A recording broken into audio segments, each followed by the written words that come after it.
Përshëndetje të gjithëve, mirë se keni ardhur në këtë komunikim me mediat nga shtëpia e futbollit. Si zakonisht gjatë kësaj jave, ne jemi këtu me dy lojtarë të kombëtarës. Sot kemi kënaqësinë të kemi Ylber Ramadanin dhe Kristian Aslanin, dy mesfushorët, të cilët do të përgjigjen pyetjeve tuaja. Do ta fillojmë fillimisht me pyetje për Ramadanin, pastaj do kalojmë tek Aslani.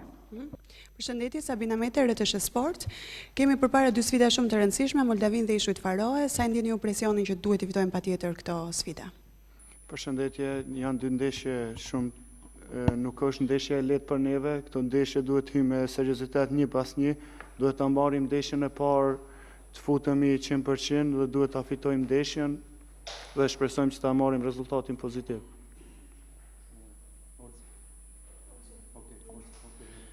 Olsi Tujani, Oversport, nisur nga presioni që edhe përmendet shpesh apo më thonë za detyrimi që kemi për të fituar këto ndeshje, ndodh që me skuadra të tilla presioni të bie më shumë tek ju te mesfusha se si do duhet të filtroni. A kemi gjetur një zgjedhje që Shqipëria të jetë jo vetëm imponuese ndaj kundërshtarit, por ndoshta edhe disi me fantazinë e nevojshme për të çarë një skuadër që pritet të mbrojë me 11 vet? Po normalisht Moldavia siç ato kanë marrë rezultate pozitive dhe ata mbrohen shumë. Ne duhet ta luajmë topin sa më shpejt që të gjejmë hapësira dhe të shënojmë gol. Sokol Gjani, Supersport, Ramadani, 4.000 minuta ke pasur këtë sezon me Aberdeenin, ndoshta rekord edhe në karrierën tënde personale. Do të pyesje pak si e me fuqinë në fund të këtij sezoni, ke ruajtur pak energji edhe për këto dy ndeshje të përfaqësueses? Po normalisht, na jem profesionist edhe jem përgatitur për çdo lojë edhe normalisht akoma s'ka mbaruar sezoni, kemi edhe këto dy ndeshje, pastaj duhet t'i pushojmë energjitë. Kristi.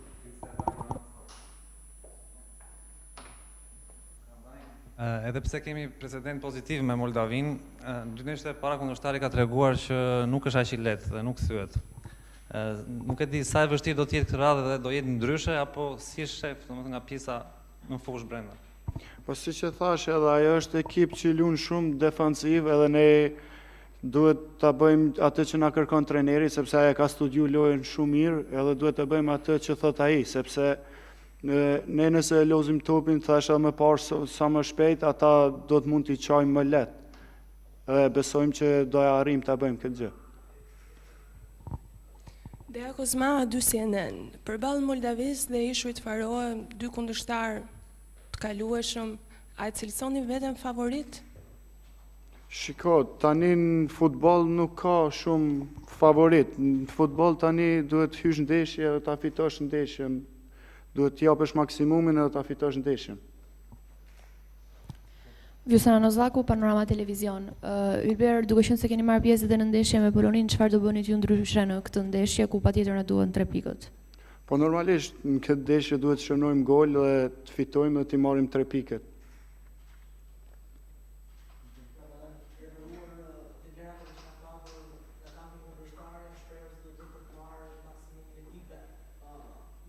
Në farë mënyre një deklaratë e tillë qoftë nga trajneri apo nga lojtarë të ndryshëm që kanë bërë nga kampi i Moldavisë? Po normalisht ne kemi ardhur këtu që nga dita e parë për me fitu ndeshjet dhe mendojmë që ata e kanë mendimin e vet, por na duhet him me mendimin tonë që të fitojmë.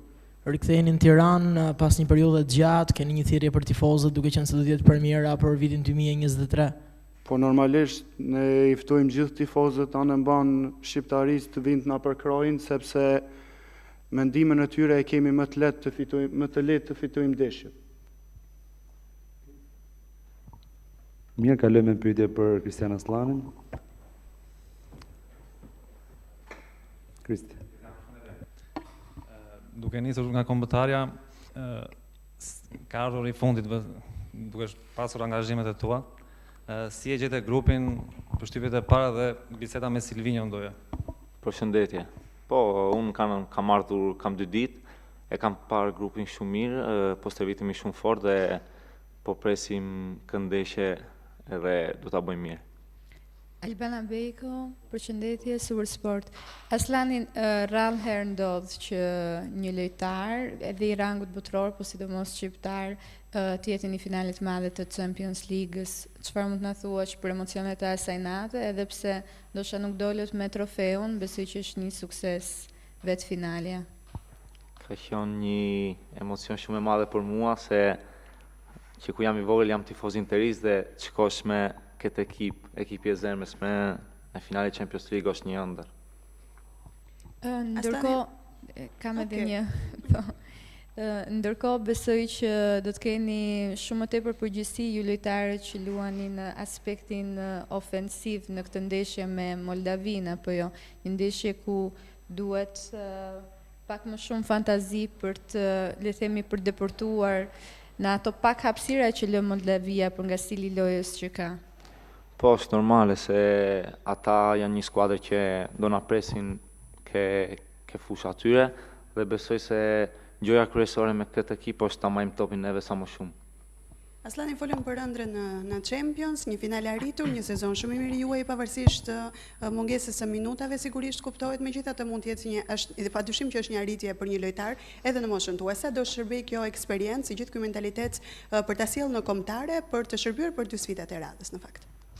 Po, sigurisht, vërtet kam bërë pak minuta, por qoftë lojtar që kisha përpara është një ëndër vetëm të roz me ata, dhe kam mësuar shumë dhe kam ardhur me objektivin të marrim 3 pikë me Moldavin, pastaj ndeshjen tjetër ta shohim.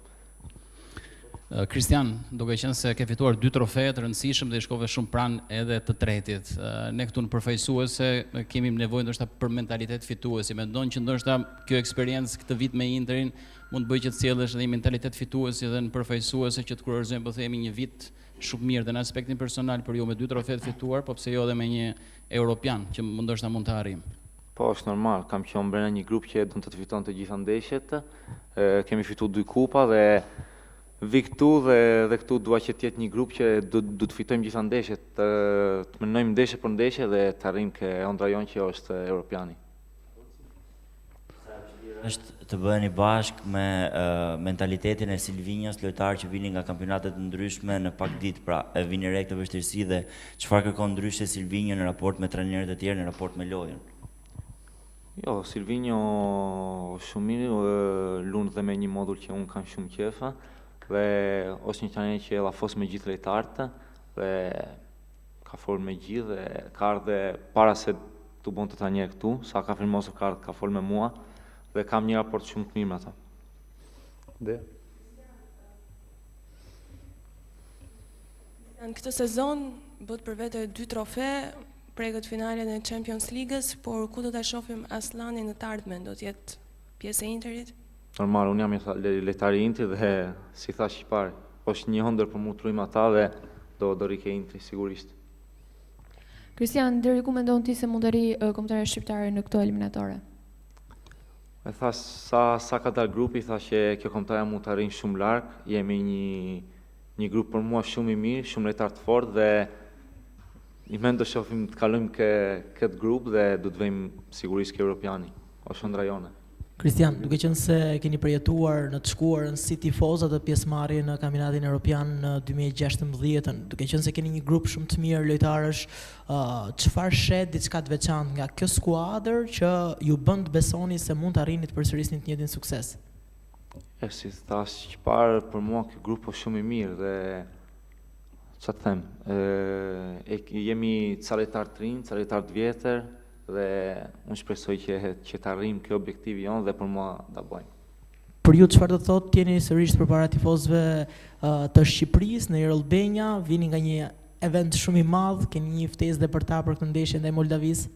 Po, është një gjë shumë e bukur të rush këtu në shtëpi në Tiranë dhe shpresoj të vinë sa më shumë tifoza, ja që parë pyeta unë sa tifoza janë, deri më janë 12.000 janë dhe jemi shumë të lumtur. Shpresojmë që ta mbushin stadiumin. Pyetje tjera, Elbana? Përgjithsisht si kombëtare ne kemi qenë gjithmonë më të fokusuar tek aspekti i mbrojtës, por me Silvinion mendon që mund të jemi pak më kreativ, qoftë edhe për nga origjina e tij si brazilian dhe mentaliteti i futbollit që ka, por ndoshta edhe cilësitë që tashmë ka kombëtarja për të qenë ndoshta më të guximshëm në aspektin ofensiv. Po kjo do me thotë dhe në ndeshjet, po Silvinho ka ardhur këtu dhe ta njëjë Silvinho dhe ka po luaj me 4 mrapa, kemi luajtur me 5 dhe pastaj nuk e di, do me thotë në ndeshjet me Polonin kemi qenë çik më mrapa se ishte ndeshja kështu dhe me Moldavin si thash parë, por mo do ta marrim topin gjithë ndeshjen. Sa më shumë e marr topin dhe po mua mund të shënosh gol. Atëherë kjo është edhe pyetja e fundit. Ju falenderojmë shumë për praninë dhe ju urojmë gjithë mirat. Mirupafshim.